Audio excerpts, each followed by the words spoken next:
जय जय श्री कृष्ण, जय जय श्री कृष्ण, जय जय श्री कृष्ण। बोलो आनंद एक बार। हरि बोल, हरि बोल, हरि बोल।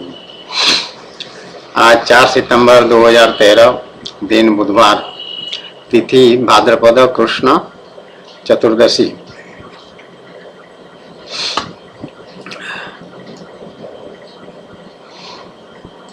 एक समाचार है जिसमें एरियल कास्ट्रो नाम का एक व्यक्ति अमेरिका का, वो 3 औरतों को का अपहरण किया, उनको 10 वर्ष तक अपने घर में बांध बूंद करके जबरदस्ती रखा और उनके साथ उनका शोषण किया, शारीरिक शोषण, बलात्कार आदि सब कुछ किया। मारपीट भी करता था और चेन से, लोहे के चेन से बांध के उनको रखता था, कष्ट देता था, उनको टॉयलेट भी नहीं जाने देता था, इस तरह की बातें। तो उसका मुकदमा चला और 1 अगस्त को उसका जो जज है उसमें फैसला सुनाया और उसको लाइफ आजीवन कारावास के साथ साथ 1000 वर्ष अतिरिक्त कारावास का भी सजा सुनाया गया। 980 काउंट या कितने में उसको ये हुआ। वो व्यक्ति जो है उसने 937 काउंट, 937 मामलों में, अपराधों में अपने को दोषी मान लिया। और लेकिन इसमें ये विवरण आया कि उसको कोई पश्चाताप नहीं हुआ। मान तो लिया, स्वीकार कर लिया कि मैंने ऐसा किया है, परंतु उसको पश्चाताप नहीं हुआ, ऐसा इसमें कह रहा है। लेकिन मुझे थोड़ा उसमें ये इस बात में मैं सहमति नहीं हो पा रही है। भगवान ऐसी बुद्धि दे रहे हैं कि जो आदमी 937 मामलों के अपराध स्वीकार कर लेगा उसमें निश्चित रूप से पश्चाताप है।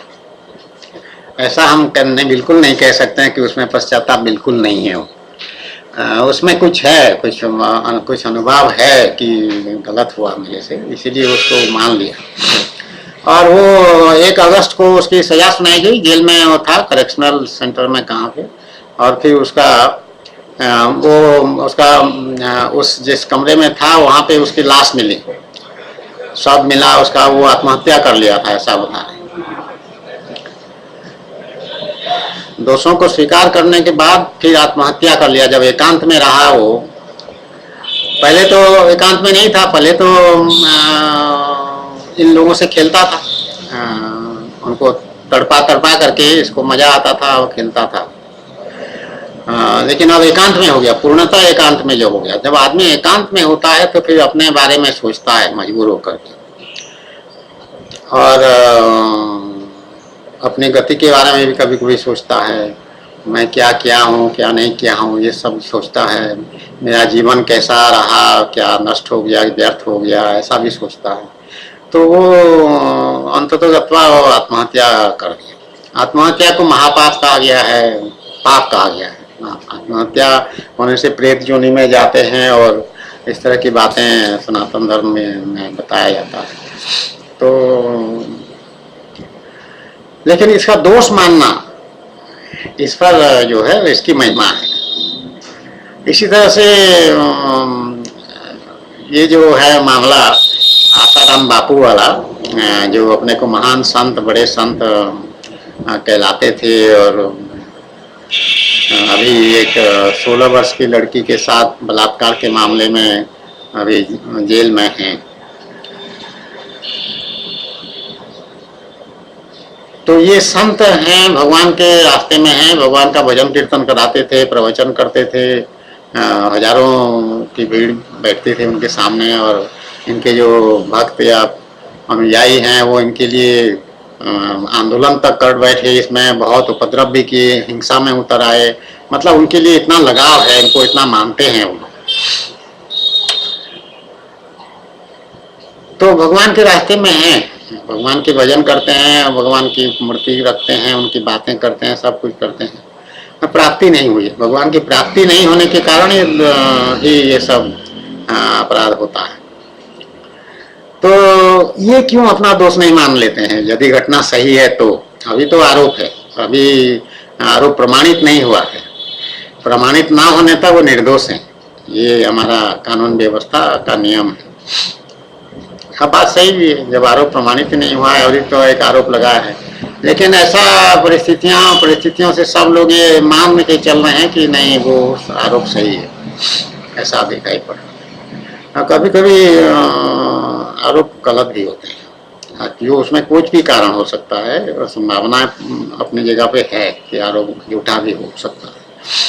लेकिन अगर सच्चा है तो संत हैं, भगवान के नाम लेते हैं, सच्चे दिल से भगवान का नाम लेते हैं, तो फिर उनको झूठ नहीं बोलना चाहिए। बार बार उनको ये नहीं कहना चाहिए कि ये झूठा है, ये आरोप झूठा है, ये गलत है, ऐसा मैंने नहीं किया, ऐसा नहीं कह सकते हैं। और फिर अपने को नपुंसक कहना, और नपुंसक कहे और उसमें जो नपुंसकता का डॉक्टरी जांच कराए तो डॉक्टरों ने प्रमाणित कर दिया कि नहीं ये नपुंसक नहीं है, इनका लिंग जो है वो सक्षम है,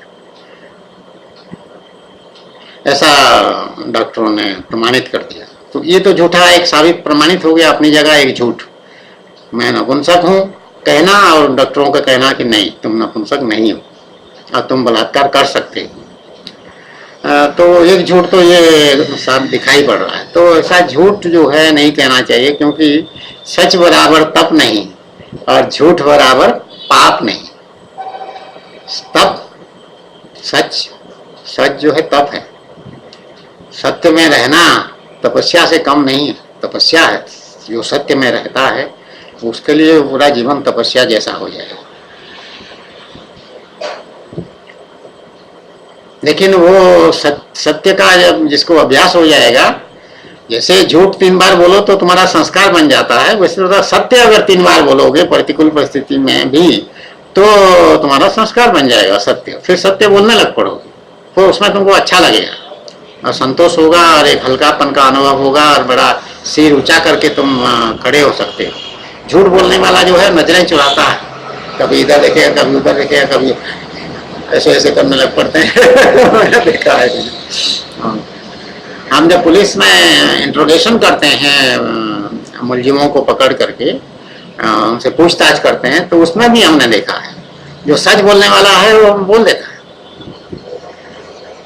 कुछ ऐसे अभियुक्त मिले हैं हमको कि जो कहते हैं कि साहब देखिए इसमें से इतना तो बात सही है, हमारी गलती है हम मान लेते हैं, लेकिन ये जो है बाकी ये हमारी गलती नहीं है, ये झूठा हमारे ऊपर बनाया गया। ऐसा मिले सच्चा बोलने वाला। और जब गया कुर्मी इंटरस्टेट डकैत गैंग लीडर को मध्य प्रदेश से वारंट भी बनवा करके लाए थे बदौसा थाने का, बांदा जिले में, बांदा जिले की बात है। मैं वहाँ पुलिस अधीक्षक के पद में डीके पंडा था, वहाँ मैं मतलब डीके पंडा था।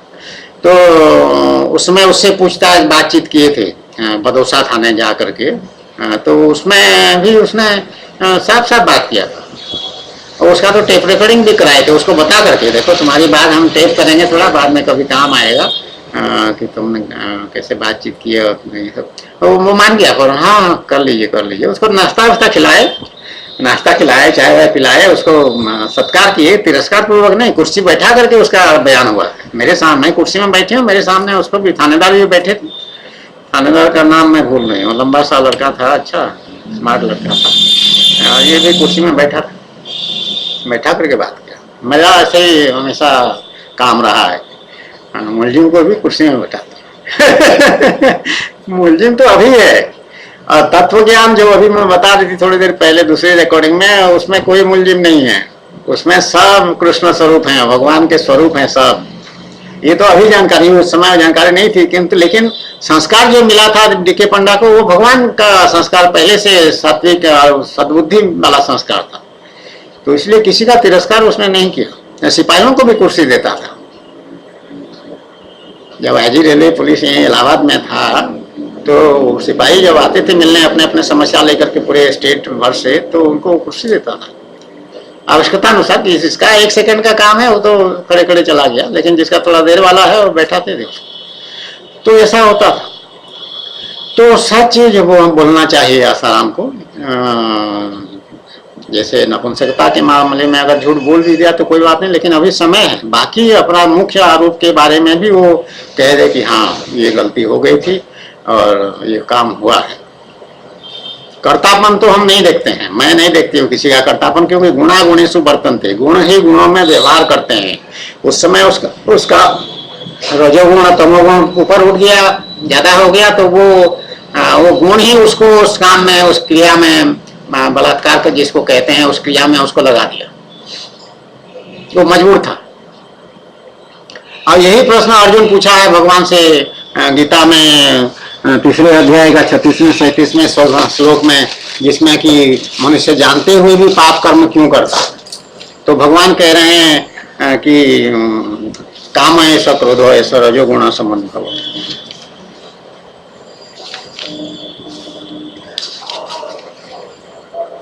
ये अर्जुन पूछ रहा है 36वां श्लोक, अनिच्छन अपि अथ केन प्रयुक्तयं पापम चरति पुरुष अनिच्छन अपि वाष्णेय बलादिव नियोजित। हे कृष्ण, ये मनुष्य स्वयं न चाहता हुआ भी बलात् लगाए हुए की भांति किससे प्रेरित होकर पाप का आचरण करता है। भगवान कह रहे हैं काम ऐसा क्रोध ऐसा रजोगुण समुद्भव महासनो महापापमा विद्यनम यह वैरिणम। भगवान बोले अर्जुन, रजोगुण से उत्पन्न हुआ यह काम ही क्रोध है, यह बहुत खाने वाला अर्थात भोगों से कभी न अघाने वाला बड़ा पापी है, इसको ही तू इस विषय में बैरी जान। 37वां श्लोक। तो ये स्थिति है। मनुष्य क्यों जानते हुए, आसाराम बापू को नहीं मालूम गलत काम कर रहा है, लेकिन फिर भी कर रहा है, क्योंकि कामना है उसमें। वो भगवान की प्राप्ति हुई नहीं है तो उसको कामना पूरा हुआ नहीं है, विषय भोग की कामना पूरा हुआ नहीं है उसका, बिल्कुल उससे उभरा नहीं हो।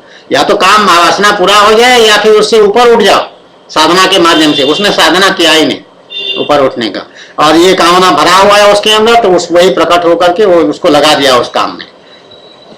और यदि से आरोप सही है तो उसको मान के चलते हैं, यदि सही नहीं है तो फिर कोई बात ही नहीं। तो सब वो ठीक कह रहा है कि सब झूठा है। अगर सही है तो ये बात उठता है कि उसको तुरंत कह देना चाहिए, तभी तो तुम संत या अच्छे आदमी बनोगे। दूसरे आदमी से तुम्हारा अच्छा ही सामने आना चाहिए। कबूल लो उसको और मामला खत्म करो, जेल चले जाओ अगर जाना है तो। अगर तुमको सजा देते हैं तो सजा को भोग लो और जाओ, और फिर उसके बाद अपना सब त्याग करके भगवान की साधना में लग जाओ, उपासना में लग जाओ। जय जय श्री कृष्ण, जय जय श्री कृष्ण, जय जय श्री कृष्ण। बोलो आनंद एक बार, हरि बोल हरि बोल हरि बोल।